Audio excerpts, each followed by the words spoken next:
Tepat 1 minggu yang lalu, kita memperingati Hari Bumi atau yang sering kita kenal sebagai Earth Day. Hari Bumi ini diperingati setiap tanggal 22 April setiap tahunnya di seluruh penjuru dunia. Hari Bumi tidak lepas dari gerakan-gerakan lingkungan yang ditujukan untuk menyadarkan manusia sebagai makhluk atau entitas yang hidup di dalamnya. Kegiatan-kegiatan ini merupakan sebagai bentuk apresiasi yang tidak lain dan tidak bukan ditujukan untuk menjaga bumi agar tetap dalam kondisi yang baik untuk kita tinggali hingga generasi penerus kita nanti. Kemudian, coba kita pikirkan sejenak, kita tinjau ulang, kita lihat bagaimana kondisi bumi saat ini. Yang pertama yaitu meningkatnya intensitas dan frekuensi dari kebakaran hutan yang terjadi, kemudian emisi dari industrialisasi yang kian menjadi, penguin yang kehilangan tempat tinggalnya di kutub, kemudian polutan emisi karbon yang dihasilkan oleh kendaraan bermotor, dan cuaca ekstrim yang semakin marak terjadi. Peristiwa-peristiwa ini menunjukkan bahwa kondisi bumi ini sedang tidak baik-baik saja. Kondisi-kondisi ini merupakan dampak dari adanya climate change atau perubahan iklim. Menurut data statistik sendiri, di Indonesia juga telah mengalami perubahan iklim atau climate change ini. Tercatat menurut data BMKG mengenai fakta perubahan iklim monitoring suhu pada bulan Oktober tahun 2023, suhu rata-rata di Indonesia telah meningkat sebesar 0,7 derajat Celcius, di mana angkanya mencapai 27,7 derajat Celcius, yang mana angka ini merupakan angka tertinggi pertama dalam bulan yang sama sejak tahun 1981.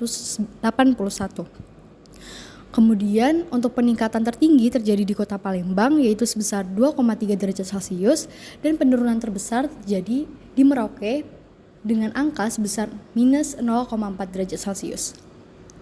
Perubahan iklim bukan lagi menjadi isu masa depan, melainkan realitas yang kita hadapi bersama. Keberadaan perubahan iklim ini merupakan suatu peristiwa yang kita rasakan secara global, di mana ditandai dengan meningkatnya frekuensi dan intensitas fenomena dari cuaca ekstrim, kemudian peningkatan permukaan air laut akibat mencairnya es di kutub sana, dan pergeseran pola iklim yang dapat merugikan segala aspek yang ada di kehidupan kita. Kemudian penandaan lain yaitu ditujukan oleh penurunan keanekaragaman hayati yang disebabkan oleh kerusakan ekologi. Dengan meninjau kondisi-kondisi tersebut, dapat kita simpulkan bahwa kondisi bumi ini berubah, terdapat pola perubahan iklim yang terjadi. Oleh karena itu, kita sebagai generasi penerus, sebagai mahasiswa, sebagai generasi muda, sebagai makhluk yang menempati bumi ini, apa sih langkah yang dapat kita lakukan untuk menghadapi adanya climate change atau perubahan iklim ini untuk kondisi bumi yang lebih baik? Melalui video ini, kita akan mengulas peran-peran dari mahasiswa, peran-peran dari generasi muda yang dapat dilakukan untuk menghadapi adanya perubahan iklim ini. Namun sebelum itu, izinkan saya untuk mengulas sedikit tentang climate change atau perubahan iklim. Perubahan iklim merupakan perubahan yang terjadi pada suhu dan pola cuaca bumi dalam jangka waktu yang lama. Perubahan iklim ini terjadi oleh aktivitas alam maupun aktivitas manusia. Aktivitas alam seperti pola siklus matahari yang berubah, kemudian aktivitas manusia bisa dapat berupa dari pembakaran bahan bakar fosil, kemudian deforestasi, dan aktivitas lainnya. Kemudian perubahan iklim ini juga erat hubungannya dengan pemanasan global atau global warming, di mana global warming merupakan peningkatan suhu rata-rata bumi dan lautan yang terjadi sejak akhir abad ke-19. Mayoritas dari permasalahan pemanasan global ini disebabkan oleh aktivitas manusia yang menyebabkan peningkatan gas rumah kaca di atmosfer bumi. Kemudian, sebenarnya apa sih itu gas rumah kaca? Gas rumah kaca merupakan gas yang terkandung di dalam atmosfer yang dihasilkan dari aktivitas alam maupun aktivitas manusia. Ketika matahari menyinari bumi, panas keseluruhan tidak akan terserap oleh bumi, melainkan sebagian lagi akan dipantulkan ke atmosfer. Ketika energi tersebut dipantulkan, maka akan dihalang atau dicegah oleh gas rumah kaca. Apabila gas rumah kaca dalam kondisi yang normal, maka hal tersebut dapat menguntungkan bumi, di mana gas rumah kaca ini akan menyerap panas dan memantulkannya kembali ke bumi sehingga kondisi bumi dapat menjadi hangat. Sedangkan apabila gas rumah kaca ini tidak ada, maka gas yang akan dipantulkan oleh bumi akan langsung menuju angkasa sehingga akan mengubah suhu di bumi menjadi turun secara drastis hingga mencapai angka minus 18 derajat Celcius. Oleh karena itu, gas rumah kaca ini sebetulnya dibutuhkan. Namun, apabila gas rumah kaca ini ada dalam jumlah atau porsi yang tidak normal dan begitu banyak, maka hal tersebut dapat merugikan bumi, di mana gas tersebut akan merangkap panas yang banyak sehingga bumi ini akan mengalami peningkatan suhu. Di mana menurut laporan IPCC pada tahun 2017, suhu rata-rata bumi telah meningkat sebesar 1 derajat Celcius. Kemudian apa saja sih gas-gas yang terkandung dalam rumah kaca? Yang pertama yaitu karbon dioksida atau CO2. Karbon CO2 ini merupakan suatu polutan yang dihasilkan dari sisa pembakaran aktivitas-aktivitas yang terjadi di bumi, seperti pembakaran emisi dari bahan bakar fosil, kemudian pembakaran hutan dan lainnya. Kemudian yaitu gas metana atau CH4. Gas metana ini dihasilkan dari aktivitas pembusukan, mulai dari pembusukan sampah ataupun kotoran hewan. Kemudian gas nitrat oksida atau N2O. Gas nitrat oksida kebanyakan dihasilkan oleh aktivitas pertanian, di mana gas nitrat oksida ini dihasilkan dari pupuk sintetis atau pupuk buatan. Selain itu, gas nitrat oksida juga dihasilkan oleh aktivitas manufaktur dari limbah industri. Kemudian selanjutnya yaitu gas hidrofluorida, yaitu HFCS, PFCS, dan SF6, di mana gas-gas ini merupakan gas-gas yang dihasilkan dari kegiatan manufaktur. Dan khususnya untuk gas HFCS merupakan gas yang terkandung biasanya di dalam alat-alat pendingin seperti pendingin ruangan, pendingin gedung, pendingin kendaraan, dan lain sebagainya. Dan menurut data dari PCC World Assessment Report pada tahun 2007, untuk emisi yang terkandung di gas rumah kaca, posisi pertama diduduki oleh karbon dioksida, yaitu sebesar 76%. Kemudian disusul oleh emisi metana, kemudian emisi dari nitrooksida, dan gas dari HFCS, PFCS, dan SF6. Lalu, apa saja dan siapa penyumbang dari gas-gas rumah kaca ini?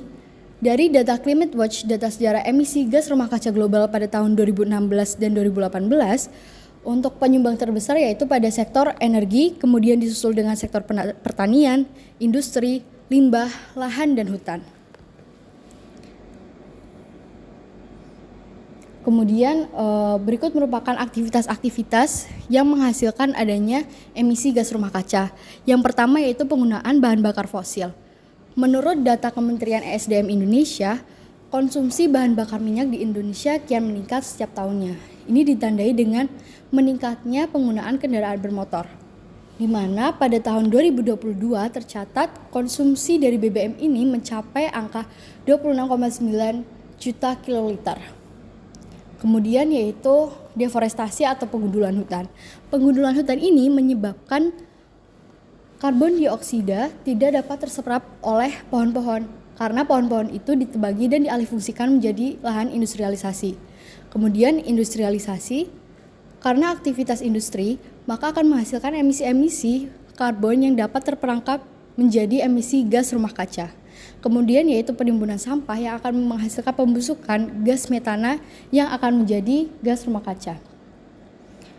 Kemudian yaitu konsumsi energi berlebih. Untuk konsumsi energi berlebih ini kita dapat contohkan dengan aktivitas yang kita lakukan sehari-hari, di mana pada era globalisasi ini elektrisasi sudah semakin meningkat, sehingga untuk seluruh alat-alat yang kita gunakan itu akan menghasilkan emisi karbon atau jejak karbon di atmosfer.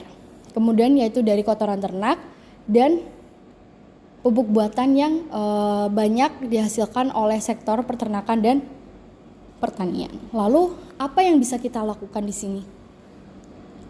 Yang pertama yaitu melalui edukasi dan awareness. Melalui education and awareness, kita sebagai mahasiswa mempunyai privilege atau kesempatan khusus untuk mengenyam pendidikan dari kita kecil hingga sekarang ini. Dengan itu, kita mempunyai tugas sebagai agent of change untuk menyadarkan masyarakat sekitar akan pentingnya isu perubahan iklim ini. Dengan melakukan seminar, lokakarya, kemudian workshop, dan diskusi terbuka untuk membahas secara khusus mengenai perubahan iklim dan permasalahan lingkungan lainnya. Kemudian yaitu melalui advocacy and activism. Kita sebagai mahasiswa juga dituntut secara aktif untuk melakukan aksi advokasi sehingga dapat menuntut bagi para petinggi politik untuk menegakkan kembali mengenai regulasi mengenai energi-energi yang sustain atau terbarukan. Dengan ini kita dapat menciptakan sistem dengan sistem yang lebih sustain. Kemudian yang ketiga yaitu melalui research and innovation. Kita sebagai mahasiswa juga dituntut untuk melek terhadap riset dan inovasi.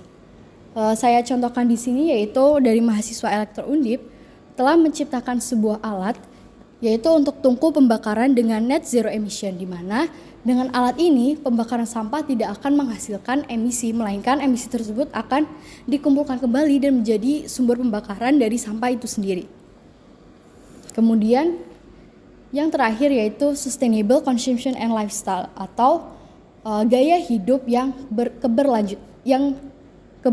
gaya hidup keberlanjutan, di mana gaya hidup keberlanjutan ini dapat kita lakukan dari kita bangun tidur hingga kita tidur lagi nanti. Kita contohkan sebagai penggunaan air. Kita dapat gunakan air untuk mandi secara secukupnya. Kemudian kita dapat mematikan lampu apabila tidak digunakan dan mematikan sumber listrik apabila masih menyala dan tidak digunakan. Kemudian kita juga dapat menggunakan transportasi umum untuk pergi ke suatu tempat sehingga dapat mengurangi emisi atau jejak karbon yang kita gunakan.